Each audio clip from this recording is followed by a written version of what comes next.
So yes, it is the second Sunday of Lent. And every year on the second Sunday of Lent, we hear the gospel of the Transfiguration. And this gospel is filled with symbolism and signs. But really, the main reason that we hear this is for our assurance, a reassurance in God. And in fact, today, all three readings address that reassurance in God's presence, in God's love. Now, I was beginning to wonder, we're only 10 days into Lent, and the church feels that we already need a boost reassuring our belief in God. Then I thought, well, if Peter, James, and John needed it, why not us? But we hear that story unfold, and you probably all know that anytime we hear a mountain creeping into Scripture, we're about to experience an encounter with God. We had that in the first reading and the gospel today. Now, I'm a Midwesterner. My experience with mountains is very limited. But I remember how strange I thought the mountains in Galilee were. I mean, they were kind of laid out, it's like flat, and then this big high mountain, not high enough to get snow, but it was tall. And then flat again and another mountain. It all kind of stood by themselves.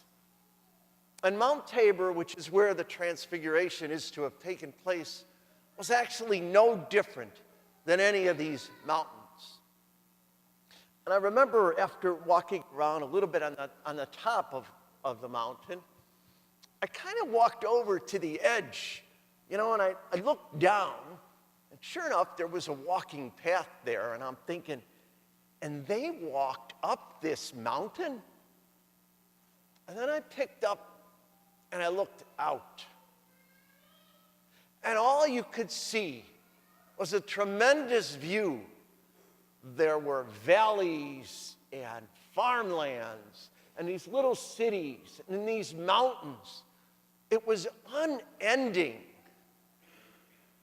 And I began to get the idea of an encounter with God. Today's event took place on this mountain simply to reassure the disciples. They were beginning to wonder a little bit about who this Jesus was and what he was all about. See, what we don't hear is just before this event, a little bit before, Jesus was with the disciples in Caesarea Philippi, and he asked them that question, "Who do you say I am?"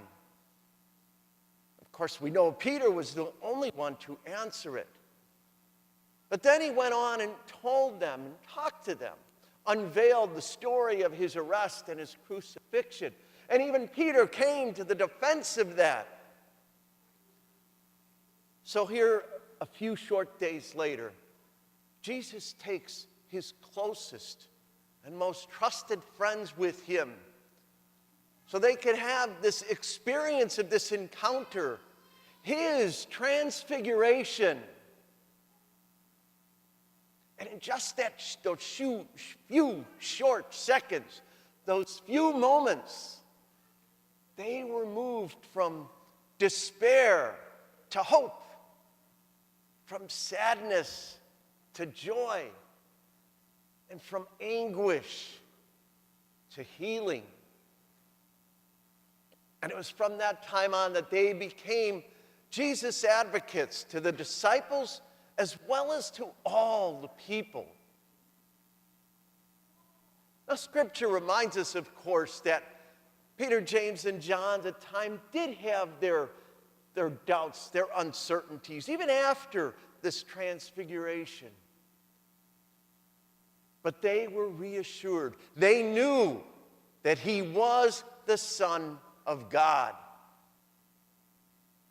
Because there they saw, flanked by Moses who was the laws, and by Isaiah, who represented the messengers of God, the prophets. It was there that they heard those words.